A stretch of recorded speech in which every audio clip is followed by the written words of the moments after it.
What's going on, everybody? My name's Marcus. Welcome back to another Crown Racing Co. video. In this video, we're going to be going over the top 5 mods you should do to your New Edge Mustang or SN95 to go drifting. I've been drifting my New Edge Mustang for over 5 years now, and I know exactly what mods you guys need to do first to this platform so you can drive well at the track. And luckily, most of the mods that I have done to my car are budget friendly, so my car is not over modified with very expensive parts. These are parts you can put on your car right now and immediately start drifting well. So let's go ahead and get my car pulled into the garage, get some good lighting on it, and let's go through all the mods that I think you need to do first to your car.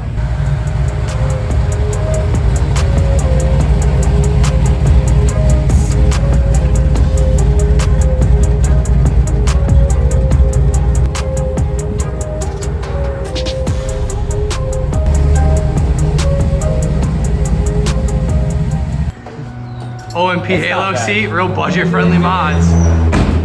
It's budget-friendly, I promise.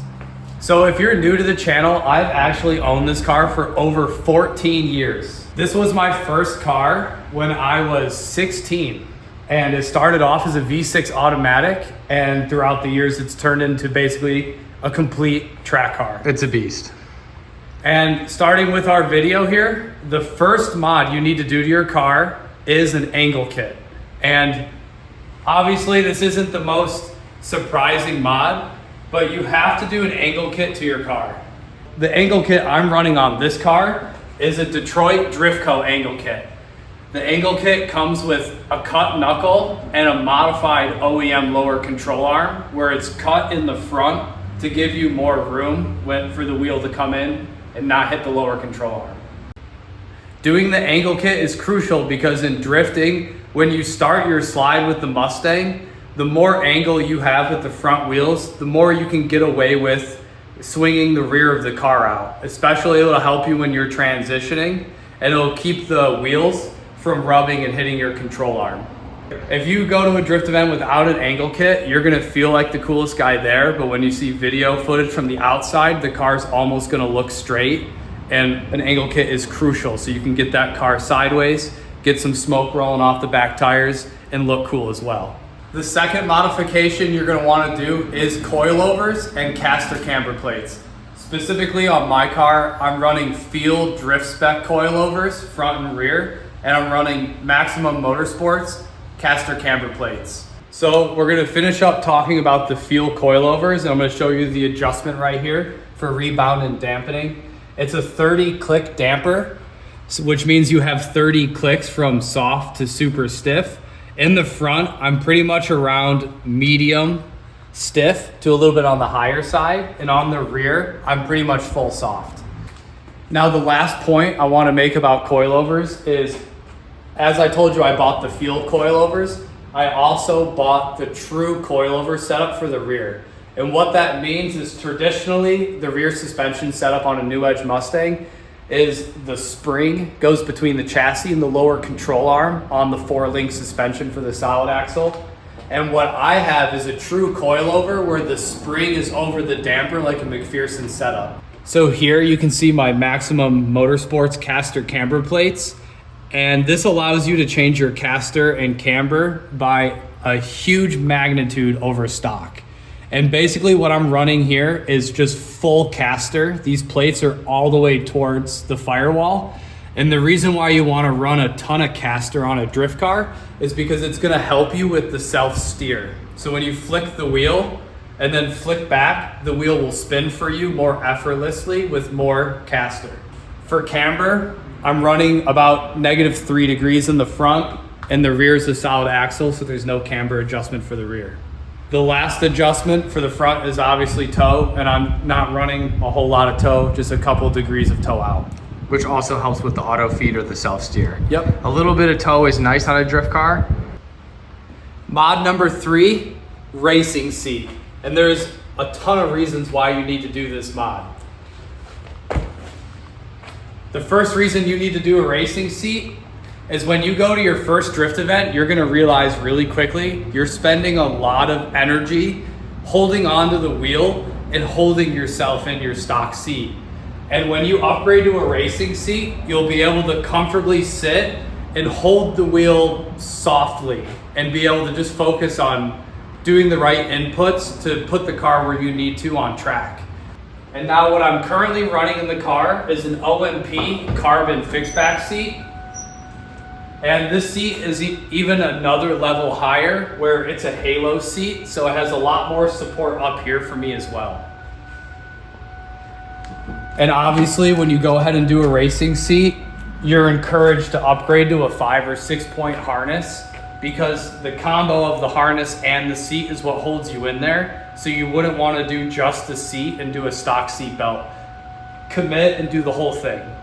And then for your car, my car is caged now, but when I started off, I was running a Corbo harness bar in the back, and that worked perfect for many years.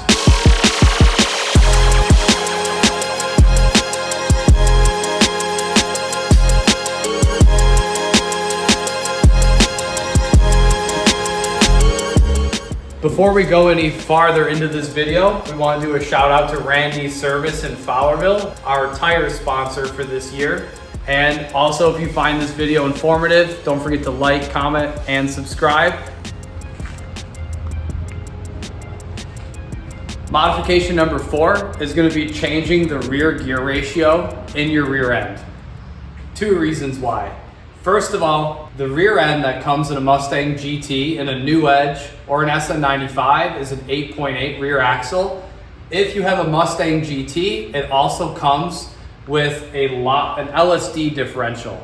So what you're gonna do is the stock gear that comes in the car, at least mine was a 273, you're gonna wanna upgrade to a 373 rear gear. That's immediately gonna make the car accelerate faster, and it's gonna be able to produce more torque in every gear, and that's gonna help you spin the tires and maintain tires spinning as you're drifting throughout the track.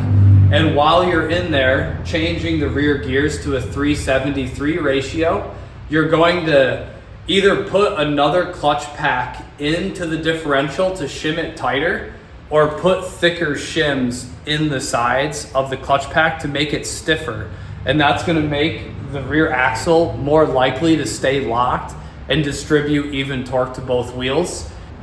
So mod number 5 you're gonna wanna do to your car is buying a set of wheels. And there's a couple reasons for this.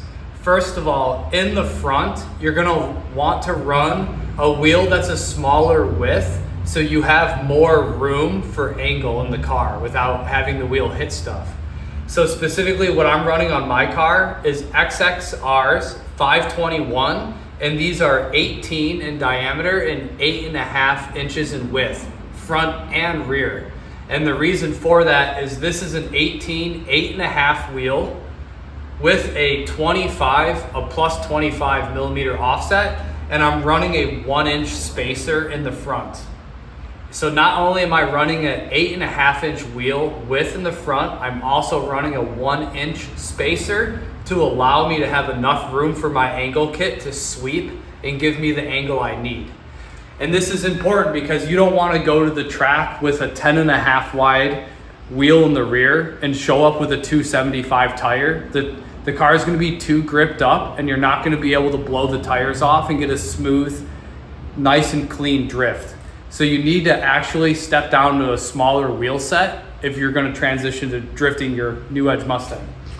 So in the rear, it's the same wheels and tires as in the front, but in the rear it's a 2-inch spacer, because as you're going to find out very quickly, if you put an 8.5 wide wheel on your New Edge Mustang, it's going to look like there's not even a wheel on the car. So you need to put a 2-inch spacer so you bring the wheel to the fender and it still looks nice. And then the tire sizes that I love to run is you should be anywhere from 225 to 245 width tire if you're somewhere in the 400 horsepower range and less with your Mustang. All right guys, that's gonna be it for this video. If you found it informative, don't forget to like, comment, and subscribe. And that's all the information you need to know to get started before you hit the track and go drifting for your first time. Thank you guys for the support. Thank you for watching, and we'll see you in the next video. Peace.